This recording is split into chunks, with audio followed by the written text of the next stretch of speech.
También felicito a Luis Antonio Bolaños, el integralista del Ministerio de Educación, porque ha sido siempre, como siempre lo es, muy didáctico, muy ameno, nos invita a la reflexión, al pensamiento, a la inducción, a la deducción, al pensamiento complejo. Creo que ha sido evidente la forma en que se ha manejado magistralmente y no sé si decir que casi no me deja mucho que decir, o en todo caso me da un poco de oportunidad para complementar solo con algunas cosas y no aburrirlos a ustedes, porque si no se han dormido con él, espero que no lo hagan conmigo, ¿no? Bien, entonces vamos a empezar. Esta exposición fue trabajada hace no mucho tiempo en un contexto de poder contemplar cómo se complementa la política nacional del ambiente que se dio un año después de creado el Ministerio del Ambiente. El Ministerio del Ambiente se creó en mayo de 2008 y un año después ya teníamos la Política Nacional del Ambiente, que es un documento rector muy interesante con 4 líneas que ya lo vamos a ver dentro de un ratito. Pero un documento rector, si bien es cierto, es sumamente importante, porque es una guía, un orientador, podría haberse quedado ahí nomás como un documento más de la nación, aunque sea importante, si no se le aplica, si no se le implementa. Entonces, ha venido inmediatamente después el Plan Nacional de Acción Ambiental, que es la implementación de la política, y es un instrumento de gestión ambiental muy importante, porque tiene una proyección de mediano plazo, porque es desde este año hasta el 2021. Y esto es muy interesante porque antes nos hemos estado rigiendo por códigos, por decretos supremos, por leyes ambientales, todas muy importantes, pero necesitamos un instrumento de esta naturaleza. Entonces ya la tenemos y ha sido consensuada en las regiones, donde se ha trabajado muy intensamente para poderla contextualizar a la realidad de cada uno de estos lugares del Perú. Entonces es muy peruano y además con una interesante proyección y, como dije, si ya está con esta proyección al 2021, no importa, en el buen sentido de la palabra, qué gobierno venga, porque tienen que seguir estas directrices. Lo máximo que podrán hacer, y en buena hora, es contextualizarlo un poquito, actualizarlo, darle algunos matices, pero no, digamos, desestabilizarlo. Entonces esto es muy importante para el país. Pero en todo este contexto de integración, también hemos estado trabajando desde hace muchos años con el Ministerio de Educación y cuando incluso no existía el Ministerio del Ambiente, sino con el antiguo rector ambiental del país, que era el CONAM, el Consejo Nacional del Ambiente, lo que es la Política Nacional de Educación Ambiental. Y ha tenido todo un proceso un poco largo, no voy a entrar en mayores detalles sobre eso, pero finalmente este año hemos logrado, luego de consenso nacional, entre los 2 ministerios, tener una redacción final que le hemos presentado ya a nuestras autoridades. Entonces yo me imagino que, en el mejor de los casos, en los 3 primeros meses o 4 del próximo año podríamos tener la aprobación de esta política en complemento a lo que ya les he mencionado. Y estos son directrices importantes. Entonces un poco vamos a conversar sobre eso y cómo en verdad ahí está también integración muy importante entre los 3 ministerios, como lo ha mencionado Luis Antonio Bolaños, que es un primer paso y ojalá poco a poco otros sectores se vayan también incorporando para poder aportar en esta calidad educativa que todos queremos para el país. Bueno, entonces vamos a empezar. La Política Nacional del Ambiente tiene 4 ejes, como les mencioné. El primero, sobre conservación y aprovechamiento sostenible de los recursos naturales y de la diversidad biológica, que dicho sea de paso, es una de las más importantes del mundo, porque quizá, como ustedes de hecho saben, es un país megadiverso. 17 países en el mundo tienen estas características y el Perú estaría, de acuerdo a los estudios de investigación científica últimos de peruanos y de organismos internacionales, quizá en el 5º lugar de esa importancia de país megadiverso. Esto es una de las cosas extraordinarias de nuestro país, es nuestra gran herencia, junto con la característica de ser un país pluricultural. Entonces, 2 grandes herencias. Tremendo privilegio, pero una gran responsabilidad a la vez. Bueno, segundo eje, gestión integral de la calidad ambiental, sobre todo lo que tiene que ver con la calidad ambiental del aire, del suelo, del agua, también el manejo integrado de los residuos sólidos, etcétera. El tema 3 o eje 3, gobernanza ambiental, que incluye lo que es cultura, educación y ciudadanía ambiental, donde nuestra dirección tiene un principal trabajo en lo que es el Ministerio del Ambiente y obviamente en proyección hacia los ciudadanos del Perú. Y el eje 4, compromisos y oportunidades ambientales a nivel internacional. Cómo nos correlacionamos o relacionamos con la comunidad internacional, sobre todo en oportunidades ambientales, con negocios, pero también en el cumplimiento cabal de los compromisos y acuerdos y convenios que Perú ha suscrito en materia ambiental, ¿no? Océanos, bosques, el cambio climático, la diversidad biológica y muchos más. Sigamos. Vamos a ver el eje 1. Bueno, el eje de frente, el eje 3, gobernanza ambiental, que es el que tiene que ver más con esta charla. Y obviamente este eje 3 tiene 3 componentes: el componente de la institucionalidad, 2 el de la cultura, educación y ciudadanía ambiental, y 3 la inclusión social en la gestión ambiental, que incluso ya en la Política Nacional del Ambiente se hablaba de la inclusión social. Así es que estamos en una buena armonía con las políticas de gobierno actual. Siguiente. Cultura. ¿Para qué es lo que queremos desarrollar con la cultura? Fomentarla en el sentido de tener modos de vida que sean compatibles obviamente con los principios de la sostenibilidad, los valores humanistas y en este caso de lo que nos identifica como nación, que es la cosmovisión andino-amazónica. Desplegando capacidades creativas en los peruanos hacia el aprovechamiento sostenible y responsable de esta gran diversidad biológica, natural y cultural, ¿no? Es sumamente importante. Por eso que en este tema de la inclusión social ahora se habla del diálogo intercultural, porque el Perú todavía no se ha sabido integrar plenamente, estamos todavía divorciados. No solo hablemos de discriminación, sino el no aprovechamiento del enriquecimiento mutuo entre las diferentes culturas del país en sus diferentes pisos ecológicos, regiones y culturas, ¿no? Muy bien, y natural sin duda, porque no queremos un simple uso irracional de los recursos naturales, sino que duren para siempre.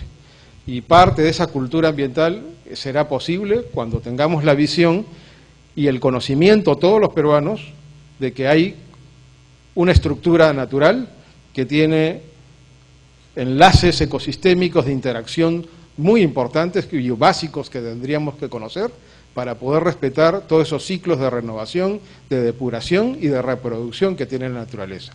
Cuando los peruanos tengamos ese nivel cultural ambiental, entonces podremos entender la legislación ambiental también. Decir, ya, correcto, entonces esta ley o este decreto se refiere a tal cosa, entonces tengo que respetar. Por ejemplo, ¿cuándo es la época de la veda del camarón de río? A ver, ¿cuándo? ¿Saben en qué época del año? En verano, ¿sí? Los 3 primeros meses. ¿Por qué ocurre eso? Porque es la última etapa del ciclo biológico del camarón de río, el Crifios cementarios, que así se llama, que es un camarón además muy simpático, que tiene un brazo mucho más poderoso que el otro. ¿Lo han visto? Más grande, porque es un animalito, perdón. En las vertientes occidentales y hacia el mar. El camarón de río que siempre comemos en Chupe, o cuando vamos a Arequipa, o a Cañete, o etcétera, ¿no? Entonces, este animalito tiene que luchar contracorriente, y entonces sus brazos se desarrollan muy bien, y sobre todo uno de ellos. No solo es dimorfismo sexual. Y entonces es muy interesante porque, aparte de vivir en el río, para terminar su ciclo biológico y desovar, tiene que pasar por el mar, eso poca gente lo sabe. Entonces, si además de contaminar las aguas continentales, que son las lagunas, ríos, etcétera, contaminamos el mar, ya lo estamos poniendo en problemas. Pero si además de eso, en la época justo donde está pequeñito, donde los huevos han empezado a desarrollarse, están los embriones, los juveniles, extraemos el recurso, lo vamos a llevar a la extinción, como está ocurriendo. Entonces mucha gente dice, no pasa nada. Además, mira, hay que aprovechar que está chiquito porque cuesta menos. Además, es el cumpleaños de mi abuelita y esto es una tradición familiar y vamos a comprarle a la caserita pues por 30 lucas o 40 lucas, ¿no? Nuestro kilo de camarones y todos la vamos a pasar lindo. Y total, ha sido solo una vez al año que lo hacemos, pero coincide con la época justamente donde está prohibido, donde es la veda de. Entonces, si eso hacemos, vamos a llevar a la extinción sí o sí al recurso. Bueno, sigamos. Es un solo ejemplo, ¿eh? Siguiente, por favor. Bueno, a través de esta cátedra Perú Maravilloso tenemos una meta como de 45, si no me equivoco, cátedras durante este año. Ya hemos avanzado bastante y este es un poquito de poder traer un poco de cultura ambiental a ustedes. Y como se ha dicho muy claramente, hay una transmisión en vivo por internet a través de este enlace de la web del MINAM, ¿no? www.minam.gov.p/en vivo, con las cuales uno puede tener esta conexión en directo, pero también puede bajarse las anteriores exposiciones que hemos hecho, que son bastantes, ¿no? Bueno, adelante. También hemos entrado a una nueva etapa donde pensamos que el presupuesto participativo, ¿no?, que ahora es tan interesante en la descentralización económica del país, pues tiene que ser aprovechado no solo en infraestructura. Así es que el Ministerio de Economía y Finanzas y los gobiernos regionales y locales ahora están entrando en esta nueva visión, y ya no solo se está invirtiendo en carreteras, que son muy importantes sin duda, o en pistas o en monumentos, sino que ahora también se está entrando a financiamientos de proyectos con contenido educativo, y dentro de lo educativo, lo ambiental. Entonces, si los profesores o los actores de todas estas comunidades no se preparan en este tipo de proyectos, no van a poder desarrollar la metodología y, por lo tanto, por más buenas ideas que tengan, no van a poder participar en esto. ¿Por qué lo digo? Porque, como dijo Miki Bolaños o Luis Antonio hace un rato, nosotros necesitamos socios estratégicos, ¿no?, para poder desarrollar nuestros proyectos. Y entonces, ¿en qué pensamos? De repente la municipalidad me ayuda, ¿no?, o le voy a pedir un poquito más al UGEL, o de repente acopié un poco de botellas de plástico y las voy a vender. Y de repente me entusiasmo con la idea y convierto a la institución educativa en un centro de acopio y ya no en un centro pedagógico. Entonces, todas esas cosas también son tergiversaciones. O si no, le toco la puerta a una empresa porque de repente he encontrado ahí algún amigo o alguna persona consciente y me va a poder ayudar. O le toco la puerta a una mina, pero de repente la mina no es formalizada o no está legalizada y además es impactadora al ambiente, y estoy haciendo un contrasentido, dando un mal mensaje a mis propios alumnos y a la comunidad. Entonces hay que tener un poco de cuidado con eso. Entonces, ¿qué hago? Si es un país pobre, no tengo recursos, entonces ya no hay nada que hacer. Bueno, ahora el Estado te da esta oportunidad, y nosotros hemos tenido la oportunidad en esta sinergia con el Ministerio de Economía y Finanzas de poder capacitar, y a través de SAN, a todas estas comunidades o sedes, con una serie de sesiones que nos han permitido trabajar pues con... ¿Cuántos milagros? Discúlpame. Sí. Gracias. Con 243 municipalidades para que la gente y sobre todo los docentes tengan esta capacitación que recién se está empezando y puedan acceder al presupuesto participativo. Y ya, de hecho, yo conozco directamente a colegios en provincias que han logrado financiar 60, 70 mil soles en sus proyectos ambientales. Y viene de este fondo. Y ya no es de las migajas o de la misericordia o de la caridad de alguien de buena intención o dando un mensaje contradictorio al tema de gestión ambiental. Siguiente.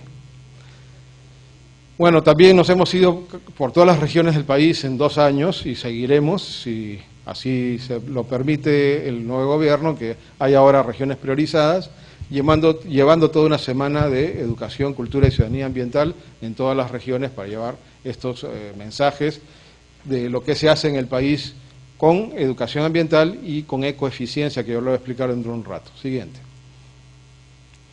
También queremos articular todo esto con la educación ambiental no formal y cómo hacemos participar a los ciudadanos del Perú a través de un Premio Nacional de Ciudadanía Ambiental que empezó el 2009 y ha continuado el 2010, y este 2011, el 5 de diciembre, vamos a premiar a los ganadores en 7 categorías. ¿Por qué? Porque hemos descubierto que en todo el Perú hay un cantidad impresionante de instituciones y de personas que están haciendo gestión ambiental bien hecha. Y no solo lo hacen en educación ambiental formal y no formal, sino también en arte, en tradiciones, en música, bueno, en arte es arte, en conocimiento ancestral, etcétera, que es sumamente importante. Y entonces eso no solo lo premiamos y reconocemos, sino que sistematizamos